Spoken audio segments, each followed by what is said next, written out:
ಒಬ್ಬ ಕ್ರಿಶ್ಚಿಯನ್ ತಾನು ನಂಬುವಂತಹ ದೇವರನ್ನು ಕಾಣುವುದಕ್ಕೆ ಮುಕ್ತವಾಗಿ ಚರ್ಚಿಗೆ ಹೋಗ್ತಾನೆ. ಆತ ಚರ್ಚಿಗೆ ಹೋಗಿ ಪ್ರಾರ್ಥನೆ ಅಥವಾ ಪೂಜೆಯನ್ನು ಮಾಡುವಾಗ ಯಾವುದೇ ಸರ್ಕಾರ ತನ್ನ ಮೂಗನ್ನು ತೂರಿಸೋದಿಲ್ಲ. ಆತ ಪೂಜೆಯನ್ನು ಮಾಡೋದಕ್ಕೆ ಅಥವಾ ಪ್ರಾರ್ಥನೆಯನ್ನು ಮಾಡೋದಕ್ಕೆ ಯಾವುದೇ ಸರ್ಕಾರ ಆತನಿಗೆ ಆಪ್ಷನನ್ನು ನೀಡೋದಿಲ್ಲ.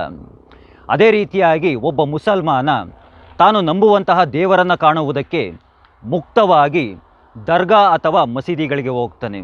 ಆತ ದರ್ಗಾ ಅಥವಾ ಮಸೀದಿಗಳಿಗೆ ಹೋಗಿ ಪ್ರಾರ್ಥನೆ ಅಥವಾ ಪೂಜೆಯನ್ನು ಮಾಡುವಾಗ ಯಾವುದೇ ಸರ್ಕಾರ ತನ್ನ ಮೂಗನ್ನು ತೋರಿಸೋದಿಲ್ಲ. ಆತನಿಗೆ ಯಾವುದೇ ಸರ್ಕಾರ ಪೂಜೆಯನ್ನು ಮಾಡೋದಕ್ಕೆ ಅಥವಾ ಪ್ರಾರ್ಥನೆಯನ್ನು ಮಾಡೋದಕ್ಕೆ ಯಾವುದೇ ರೀತಿಯಾದಂಥ ಆಪ್ಷನನ್ನು ನೀಡೋದಿಲ್ಲ.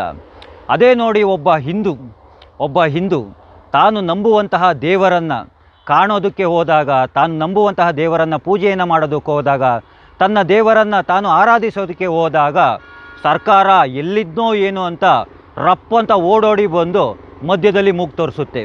ಮಧ್ಯದಲ್ಲಿ ಮೂಗು ತೋರಿಸಿದಂತಹ ಸರ್ಕಾರ ಹಿಂದೂ ಭಕ್ತಾದಿಗಳಿಗೆ ಆಪ್ಷನನ್ನು ನೀಡುತ್ತೆ. 200 ರೂಪಾಯಿ ಕೊಡು, ಬೇಗ ದರ್ಶನ ನೀಡ್ತೀನಿ. 300 ರೂಪಾಯಿ ಕೊಡು, ಇನ್ನೊಂದು ಸ್ವಲ್ಪ ಬೇಗ ದರ್ಶನವನ್ನು ನೀಡ್ತೀನಿ. 1000 ರೂಪಾಯಿ ಕೊಟ್ಬಿಡು, ಗರ್ಭಗುಡಿ ಮುಂದೆನೇ, ಇನ್ನೊಂದು ಸ್ವಲ್ಪ ಮುಂದೆನೇ ಹತ್ತಿರದಿಂದ ದೇವರ ದರ್ಶನವನ್ನು ಕೊಡಿಸ್ಬಿಡ್ತೀನಿ. ಈ ರೀತಿಯಾಗಿ ಆಪ್ಷನನ್ನು ನೀಡುತ್ತೆ. ಇದು ಯಾವ ಸೀಮೆ ರೀ ಇದು? ಇದೇನು ದೇವಾಲಯಗಳ ಅಥವಾ ವಂಡರ್ಲಾನ? ಇದೇನು ಸಿನಿಮಾ ಹಾಲ? ಒಂದು ರೀತಿಯಾಗಿ ಯಾವ ರೀತಿಯಾಗಿ ಅಂತಂದರೆ ನಿಜವಾಗ್ಲೂ ಸಿನಿಮಾ ಹಾಲ್ಗಳ ರೀತಿಯಾಗೇ, ಈ ಫಸ್ಟ್ ಕ್ಲಾಸ್, ಸೆಕೆಂಡ್ ಕ್ಲಾಸ್, ಈ ರೀತಿಯಾಗಿ ಗೋಲ್ಡ್ ಕ್ಲಾಸ್ ಇದೆಯಲ್ಲ, ಆ ರೀತಿಯಾಗಿ. ಇದು ಜಾತ್ಯತೀತ ದೇಶ ಅಂತೆ. ಅದು ಯಾವ ರೀತಿಯಾಗಿ ಜಾತ್ಯತೀತನೋ? ದೇವಾಲಯಗಳು ನಡಿಬೇಕಾಗಿರುವಂತಹದ್ದು ಭಕ್ತಾದಿಗಳು ನೀಡುವಂತಹ ಕಾಣಿಕೆ ಹಣದಿಂದ ಹೊರತು ಈ ರೀತಿಯಾಗಿ ಸಂಗ್ರಹಿಸಿದಂತಹ ಹಣದಿಂದ ಅಲ್ಲ. ಈ ರೀತಿಯಾದಂತಹ ವ್ಯವಸ್ಥೆ ಎಲ್ಲಿಯ ತನಕ ಬದಲಾಗೋದಿಲ್ವೋ ಅಲ್ಲಿಯ ತನಕ ನಮ್ಮ ದೇವಾಲಯಗಳ ಉಂಡಿಗೆ ನಾನಂತೂ 1 ರೂಪಾಯಿ ಸಹ ಹಣವನ್ನು ಹಾಕೋದಿಲ್ಲ.